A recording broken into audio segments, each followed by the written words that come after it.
just don't have. Of course, energy prices have been rising across the globe. Russia's invasion of Ukraine led to a historic surge in the cost of gas and oil, which has swiftly been passed on to customers. During 2022, energy prices in the US rose 14.1%. Across the 19 countries that use the euro, that figure was 34.9%. But few countries came close to the UK, which saw energy bills jump a further 90% in just 1 year. Makes you proud to be British. There are several factors which have allowed things to get so bad in the UK, all of which long predate this particular crisis. And there's one thread which ties them all together. Privatization. Where most countries have some degree of private involvement in the energy sector, few have gone as far as the UK in opening up the entire system to companies whose primary concern is the extraction of profit. In today's video then, we're going to look at how energy privatization has left many Brits unable to heat their homes. And in order to do so, we need to begin by turning our clocks back to 1986 and reacquainting ourselves with the princess of privatization herself, the diva of deregulation, the noble woman of neoliberalism. My friend and yours, Margaret Thatcher. Blimey, things keep going this way, we'll be staring down the barrel of the £1 pint. Aye, aye.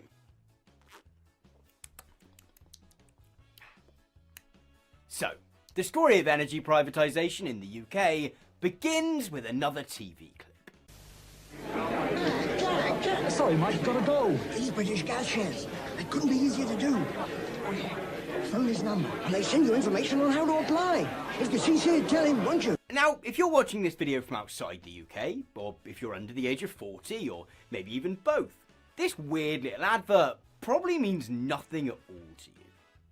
But to a certain generation of Brits, the catchphrase, "If you see Sid, tell him," is iconic. The ad is part of a marketing campaign produced to publicise the privatisation of British Gas. Until this point, British Gas had been a publicly owned corporation, responsible for supplying gas to any home or business in Great Britain which required it.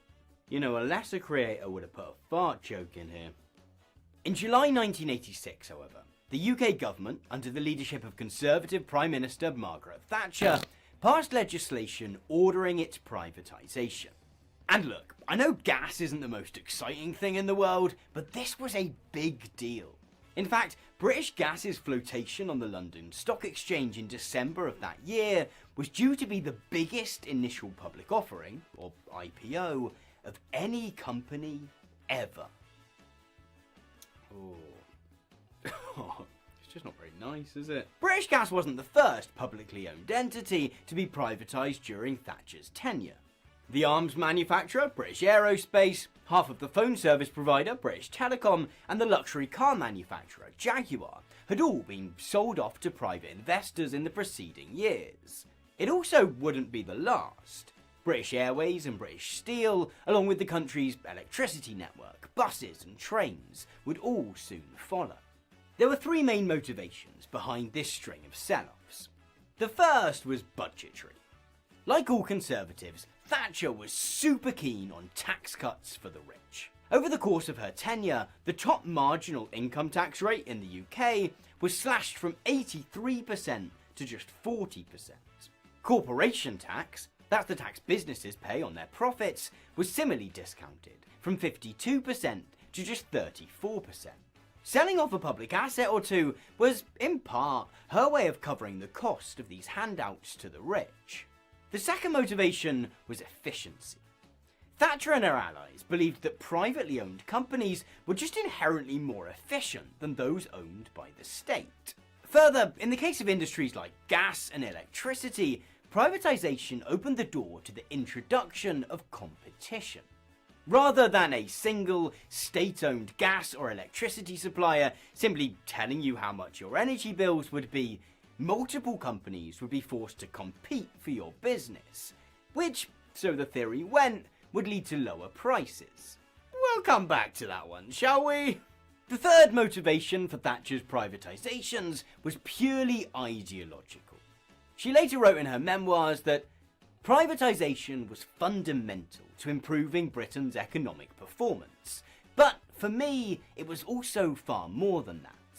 It was one of the central means of reversing the corrosive and corrupting effects of socialism.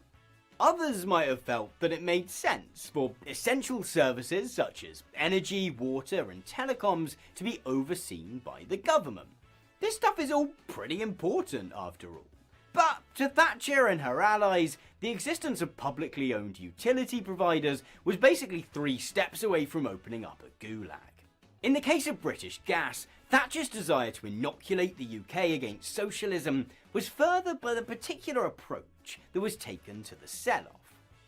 Rather than letting the company be gobbled up by institutional investors, the government set aside 40% of shares for individual members of the public. Any Brit who was interested could apply to buy a minimum of 100 shares for £1.35 each. One of my 5 a day. The goal was to promote in Britain a culture of what Thatcher's finance minister, Nigel Lawson, described as popular capitalism. The hope was that if more working class Brits could be encouraged to buy stocks and shares, then they'd feel they had more of a stake in capitalism as an economic system, and therefore be less likely to vote for left-wing parties. Why can't we have nice drinks, but in practical glasses? That's all I want. That's all I want in my life. The privatisation of British Gas was seen as a way of catalysing this culture shift. The Thatcher government poured £32 million into the so-called Tell Sid ad campaign, which became impossible to ignore. As one journalist put it, you couldn't pass a billboard, switch on the radio, or glance at your junk mail and miss it. And the campaign was a resounding success. 4.5 million Brits applied to buy shares in British Gas, and when sold, it had the largest number of shareholders of any company in the world. Almost 40 years later, few who bought shares in British Gas will have any complaints.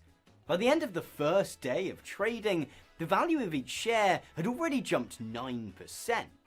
By 2013, it's estimated that those shares would have been worth almost 20 times what they were initially bought for. Which, you know, it's just nice to see some boomers get a win, isn't it? But this video isn't about the impact of energy privatisation on those who bought shares. It's about the impact on the country as a whole, and the millions more Brits who rely on British Gas and its younger rivals for warmth, hot food and energy. Because following the privatisation of the UK's electricity network a few years later, the entire UK energy sector has been in private hands. It's impossible to evaluate the impact of privatisation on consumers, however, without first having a basic understanding of how the energy supply industry works, how it was governed before privatisation, and how that changed when the industry was sold off. Keep getting drink in my moustache.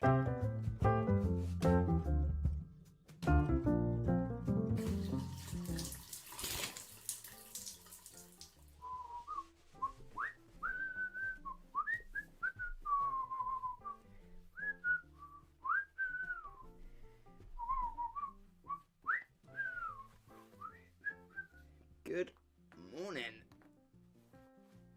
It's magic. I didn't know how that was working. Now, the logistics of the energy supply industry are broadly the same worldwide. But given that this video is about the UK, I feel like it's only right that we should conjure up a suitably British scenario to ground ourselves in. So, it's Wednesday, and you've just been rudely awakened by the dustman. You've got a couple of hours left until your shift starts at the Sarcasm Factory, and so you give an understated nod to your portrait of Mr. Blobby and head downstairs to make yourself a nutritious breakfast of beans on toast. But where does the electricity required to power your toaster and the gas required to fuel your hob come from? Well, the steps involved in both are threefold. The first step in getting electricity to your house is generation. This is the subsector of the energy supply industry which creates electricity in the first place. The UK generates electricity from a whole range of sources: coal, gas, nuclear, wind, hydro, solar. Hopefully soon we'll be able to harness the power of the tabloid press's unending